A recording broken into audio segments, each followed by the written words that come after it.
শরীফ ওসমান হাদি, একটা যুবক, মধ্যবিত্তের সন্তান, খুব বড়লোক মানুষ ছিল না, গরিবের সন্তান। তার বাবা মসজিদের ইমাম, আর একটা ইমামের ছেলে বাবার কাছ থেকে নৈতিকতার শিক্ষা পেয়ে গোটা বাংলাদেশটাকে হিলিয়ে দিল। গোটা দেশ আস্থার জন্য কাঁদতেছে। তার কথা একটাই, উম্মার ফিকির তার মধ্যে ছিল। বক্তব্যগুলো শুনেন।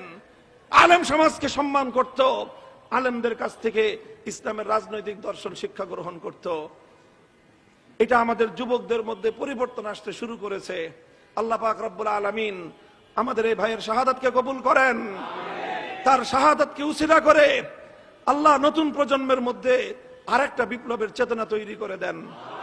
জুলাই বিপ্লবের মাধ্যমে কাজ অর্ধেক আগাইছে, আরেকটা বিপ্লব দরকার। সেটা অর্ধেক কোন বিপ্লব না, সেটা পূর্ণাঙ্গ ইসলামের বিপ্লব। ইনশাআল্লাহ সেই বিপ্লব যেদিন হবে, তারপরে ইনশাআল্লাহ সোনার মদিনার সুন্দর শান্তির সমাজ আমরা উপহার দিতে পারবো। সকলকে দাওয়াত, সবাই অতীতের ভুল থেকে আসেন। আমারও ভুল থাকতে পারে, আপনারও ভুল থাকতে পারে। সব ভুল পিছনে ফেলে দিয়ে আমরা আল্লাহর রজ্জুকে কেন্দ্র করে সবাই আল্লাহর রজ্জুকে ঐক্য মজবুত করে ধারণ করি। ইনশাআল্লাহ আল্লাহ পাক রব্বুল আলামিন আমাদেরকে অসম্মানিত করবেন না, ব্যর্থ করবেন না। আল্লাহর সাহায্য আমাদের সাথে থাকবে। ইনশাআল্লাহ আমরা বিজয়ী হবই, আমরা বিজয়ী হবই, আমরা বিজয়ী হবই ইনশাআল্লাহ। আমিরুল মুমিনিন প্রেসিডেন্ট বাদশার মতো ক্ষমতার পদ নয়। আমিরুল মুমিনিন तमाम পৃথিবীর উম্মতে মুহাম্মাদিয়ার জিম্মাদারির দায়িত্ব কাঁধে তুলে নেওয়ার মতো সাহসী ঘোষণা। সেই আমিরুল মুমিনিন, আমি যে নেতৃত্বের কোয়ালিটি বললাম, আলহামদুলিল্লাহ সেই নেতৃত্বের কোয়ালিটি তার মধ্যে আছে। তিনি সেই দেশের সবচেয়ে বড় আলেম। আল্লাহ রাসূলের ইন্তেকালের পরে সবচেয়ে বড় আলেম ছিলেন আবু বকর সিদ্দিক, তিনি ছিলেন মুসলমানদের নেতা। তারপরে সবচেয়ে বড় আলেম ছিলেন ওমরে ফারুক, তিনি ছিলেন মুসলমানদের নেতা। ঠিক এইভাবে বর্তমান যুগে ইমারতে ইসলামিয়ার সবচেয়ে বড় আলেম যিনি, তিনি সেই দেশের নেতা,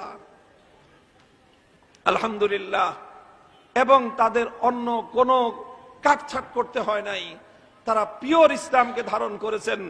মন্ত্রী পরিষদ গঠন করেছেন 30 জনের, 28 জনই মাদ্রাসার মোল্লা। 28 জন মাদ্রাসার মোল্লা, সব আমাদের মতো কওমি মাদ্রাসায় পড়ছে, দেওবন্দি মাদ্রাসায় পড়ছে। অনেকে মনে করেন এই দেওবন্দি হুজুররা খালি মিলাদ পড়ে দাওয়াত খায়। তা আপনারা খালি দাওয়াত খাওয়ান আর মিলাদ পড়ান, তা আমরা করবো কি? আপনারা তো আমাদেরকে নেতৃত্বের উপযুক্ত মনে করেন না।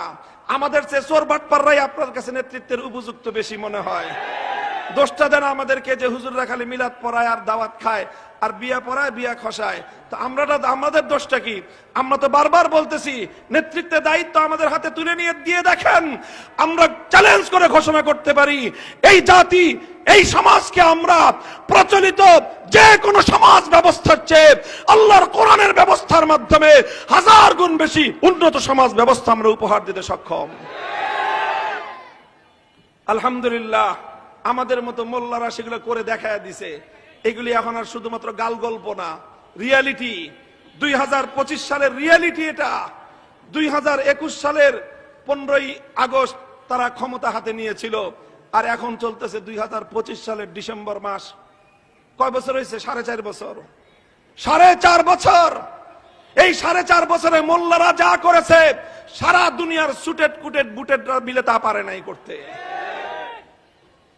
দুনিয়ার শুধু মুসলিম রাষ্ট্র নয়, পৃথিবীর অন্য কোন অমুসলিম রাষ্ট্র বিগত 4.5 বছরে দুনিয়ার কোন দিক থেকেই তাদের মতো উন্নতি সাধন করতে পারে নাই। তারা অর্থনৈতিকভাবে যে উন্নতি সাধন করেছে, 2021 সালে যখন তারা ক্ষমতা নেয় তখন তাদের দেশে $1 দাম ছিল তাদের দেশি মুদ্রায় 130 টাকা। টাকা বলে না, তাদের দেশের মুদ্রার নাম অন্যটা। 130 টাকা ছিল তাদের $1 দাম।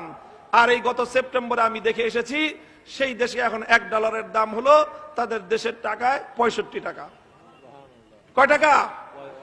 তাদের দেশের মুদ্রার দাম কত বাড়লো? 100 গুণ বেড়েছে, 100 গুণ।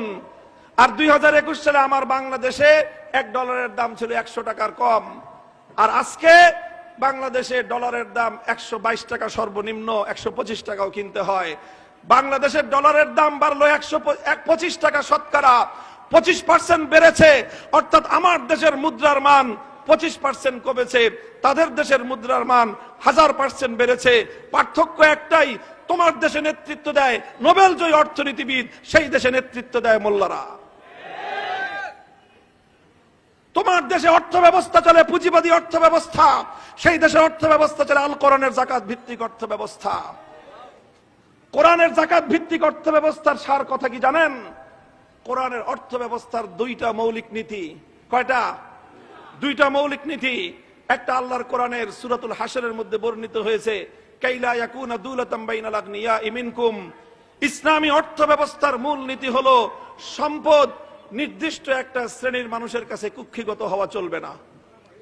কোন শুধুমাত্র কয়েকজন শিল্পপতি সম্পদের মালিক হবে, শুধুমাত্র কিছু মানুষ আকাশ ছোঁয়া সম্পদের পাহাড় গড়বে, আর দেশের 17,99,00,000 মানুষ তারা অল্প সম্পদ ভোগ করবে, তারা দরিদ্র থাকবে, তারা অর্থের সমস্যায়, অর্থের সংকটে তারা সমস্যা ভোগ করবে। ইসলাম এই অর্থ ব্যবস্থাকে স্বীকার করে না। ইসলাম বলে যেই সমাজে দরিদ্র থাকবে সেই সমাজে ধনীর সম্পদ থেকে দরিদ্রের প্রত্যেকটা প্রয়োজন পূরণ করা রাষ্ট্রের দায়িত্ব।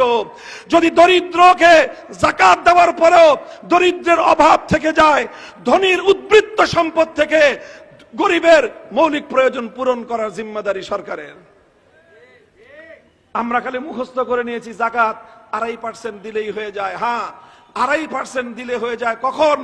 যখন 2.5% দিয়ে রাষ্ট্রের সকল দরিদ্রের মৌলিক প্রয়োজন পূরণ হবে। আজও আমার দেশে বহু দরিদ্র মানুষ এমন আছে যাদের ঘরে শিশুর জন্য প্রয়োজনীয় খাদ্য সরবরাহ করবার ব্যবস্থা বাবার নাই। বহু সন্তান এমন আছে মুমূর্ষ প্রায় মা হাসপাতালের বিছানায় মৃত্যুর সঙ্গে পাঞ্জা লড়ে, ঘরের বিছানায় শুয়ে শুয়ে ধুকে ধুকে মা মৃত্যুর কোলে ঢলে পড়ে। সেই মাকে প্রয়োজনীয় চিকিৎসা ব্যবস্থাটুকু করবার সামর্থ্য সন্তানের নাই। বলেন আছে না নাই? নিজের সন্তানের স্বাদ আহ্লাদ গুলো পূরণ করতে পারে না। এই সমাজে অসংখ্য মানুষ এখনো এমন আছে। আবার অসংখ্য মানুষ এমনও আছে সংসারে মানুষ হলো 3 জন, গাড়ি হলো 4টা। বলেন নাই? তো যেই সমাজে 3 জনের জন্য 4 গাড়ি, আবার ওই সমাজেই একজন মানুষ তার সদ্য প্রসূত সন্তানের মুখের খাবার তুলে দিতে পারবে না, তার বৃদ্ধ মায়ের চিকিৎসার ব্যবস্থা করতে পারবে না। ইসলাম বলে সেই সমাজ আগুন দিয়ে জ্বালিয়ে দাও। আলহামদুলিল্লাহ, মোল্লারা এই রকম সমাজের বৈষম্য দূর করতে সক্ষম। আমি দেখে এসেছি সেই সমাজে তারা তাদের দেশের 25 লক্ষ মানুষ শহীদ হয়েছে। কত? আপনাদের মতো ভাওতাবাজির লাখ লাখ না। কি বলবো, দুঃখ কোন দিক থেকে কোন দিকে বলবো। 25 লক্ষ মানুষ 40 বছরে শাহাদাত বরণ করেছে। প্রত্যেকটা শহরে, প্রত্যেকটা প্রদেশে, সেই দেশে 33টা প্রদেশ, 33টা প্রদেশে 33টা এতিমখানা তারা কায়েম করেছে। চমৎকার এতিমখানা, অত্যাধুনিক বিল্ডিং, এতিমখানার মধ্যে সুইমিং পুল, সুন্দর পার্ক, এতিমদের জন্য সর্বোন্নত ব্যবস্থা। কোন সকল এতিম? এই যে 25 লক্ষ যারা শাহাদাত বরণ করেছে তাদের সকল এতিমদের দায়িত্ব মোল্লারা গ্রহণ করেছে। 8 লক্ষ পরিবারকে ভাতা দেয়। কয় লক্ষ? 8 লক্ষ ফ্যামিলিকে প্রতি মাসে ভাতা দেয়। এই 2-4 টাকার দান খয়রাত না মিয়া। বাংলাদেশি টাকায় মাসে কম পক্ষে মিনিমাম 10,000 টাকা করে ভাতা দেয়। এবার হিসাব করে দেখেন, 8 লক্ষ পরিবারকে মাসে 10,000 টাকা করে দিতে হলে মাসে কত খরচ হয়, বছরে কত খরচ হয়। মোল্লারা সেই টাকা রাষ্ট্রের পক্ষ থেকে জনগণকে প্রতি মাসে দিয়ে থাকে। কোত্থেকে দেয়? দেয় ওই জায়গা থেকে যেখান থেকে আমরা দুর্নীতি করি, ওখান থেকে তারা জনগণকে দেয়। আল্লাহ পাক আমাদেরকে বুঝবার তৌফিক দান করেন। এই কথাগুলো এই জন্য বললাম, আমাদের এখানে মাহফিলে আসার আগেই আমাকে বলছেন, ওনারা ভয় পেতেছিলেন যে হুজুর তো আবার কি জানি না জানি কি রাজনীতির কথা কয়। আলহামদুলিল্লাহ ভালো। আমি আবারও বলি, আসলে কারো পক্ষে কারো বিপক্ষে আমাদের বক্তব্য না। আমাদের কথা একটাই, ভাই আপনাকে আল্লাহ মুসলমান বানাইছেন, আপনার কাছে সর্বশ্রেষ্ঠ মতবাদ ইসলাম আছে, আপনার জন্য আব্রাহাম লিঙ্কনের মতবাদ ভিক্ষা করার কোনো দরকার নাই। আপনার জন্য কার্ল মার্কস মাও সেতুংয়ের কাছ থেকে মতবাদ ভিক্ষা করে আনার দরকার নাই। আপনার কাছে আল্লাহর নবীর নবুয়তের রাজনীতি আছে, আপনার কাছে খেলাফতের রাজনৈতিক মতবাদ আছে, আপনার কাছে খলিফা ওমরের মতো নেতার আদর্শ আছে। যে জাতির কাছে খলিফা ওমরের মতো নেতা থাকে, যে জাতির কাছে খেলাফতের রাশেদার মতো আদর্শ থাকতে পারে, যে জাতির কাছে আল্লাহর কোরআন নবীর সুন্নতের মতো জীবন্ত জীবন দর্শন থাকতে পারে, সেই জাতির পৃথিবীর কারো কাছ থেকে ভিক্ষা করা লাগে না। যারা অন্যান্য মতবাদের রাজনীতি করেন কিন্তু ইসলামটাকে শিখেন, শিখে টিখে তারপরে আমাদের সাথে যোগ দেন অথবা আপনাদের সাথে আমাদেরকে নেন। আসেন মিলেমিশে এমন একটা সমাজ আমরা গড়ি, যেই সমাজের কথা আল্লাহ রসুল বলে গিয়েছেন, যেই সমাজের কথা আল্লাহ বলেছেন, সেই সমাজ যদি আমরা গঠন করতে পারি, তাহলে আমাদের পৃথিবীর কারো কাছে মাথা নত করতে হবে না। এক আল্লাহর কাছে মাথা নত করব, আর যে আল্লাহর কাছে মাথা নত করে তার মাথা দুনিয়ার সামনে উচ্চে তুলে ধরেন কে? আল্লাহ আমাদেরকে বুঝবার তৌফিক দান করেন। শরীফ ওসমান হাদি একটা যুবক, মধ্যবিত্তের সন্তান, খুব বড়লোক মানুষ ছিল না, গরিবের সন্তান। তার বাবা মসজিদের ইমাম, আর একটা ইমামের ছেলে বাবার কাছ থেকে নৈতিকতার শিক্ষা পেয়ে গোটা বাংলাদেশটাকে হিলিয়ে দিল। গোটা দেশ আস্থার জন্য কাঁদতেছে। তার কথা একটাই, উম্মার ফিকির তার মধ্যে ছিল। বক্তব্যগুলো শুনেন। আলেম সমাজকে সম্মান করত, আলেমদের কাছ থেকে ইসলামের রাজনৈতিক দর্শন শিক্ষা গ্রহণ করত। এটা আমাদের যুবকদের মধ্যে পরিবর্তন আসতে শুরু করেছে। আল্লাহ পাক রব্বুল আলামিন আমাদের এই ভাইয়ের শাহাদাতকে কবুল করেন। তার শাহাদাতকে উসিলা করে আল্লাহ নতুন প্রজন্মের মধ্যে আরেকটা বিপ্লবের চেতনা তৈরি করে দেন। জুলাই বিপ্লবের মাধ্যমে কাজ অর্ধেক আগাইছে, আরেকটা বিপ্লব দরকার। সেটা অর্ধেক কোন বিপ্লব না, সেটা পূর্ণাঙ্গ ইসলামের বিপ্লব। ইনশাআল্লাহ সেই বিপ্লব যেদিন হবে, তারপরে ইনশাআল্লাহ সোনার মদিনার সুন্দর শান্তির সমাজ আমরা উপহার দিতে পারবো। সকলকে দাওয়াত, সবাই অতীতের ভুল থেকে আসেন। আমারও ভুল থাকতে পারে, আপনারও ভুল থাকতে পারে। সব ভুল পিছনে ফেলে দিয়ে আমরা আল্লাহর রজ্জুকে কেন্দ্র করে সবাই আল্লাহর রজ্জুকে ঐক্য মজবুত করে ধারণ করি। ইনশাআল্লাহ আল্লাহ পাক রব্বুল আলামিন আমাদেরকে অসম্মানিত করবেন না, ব্যর্থ করবেন না। আল্লাহর সাহায্য আমাদের সাথে থাকবে। ইনশাআল্লাহ আমরা বিজয়ী হবই, আমরা বিজয়ী হবই, আমরা বিজয়ী হবই ইনশাআল্লাহ। কারণ আমরা আল্লাহর কোরআনের বিজয় চাই। এই বিজয় রুখে দেওয়ার সাধ্য পৃথিবীর কোন শক্তির হবে না। আল্লাহ আমাদের সকলকে বুঝবার, আমল করবার তৌফিক দান করেন। ওয়া আখিরু দাওয়ানা আলহামদুলিল্লাহি রাব্বিল আলামিন। আসসালামু আলাইকুম ওয়া রাহমাতুল্লাহ।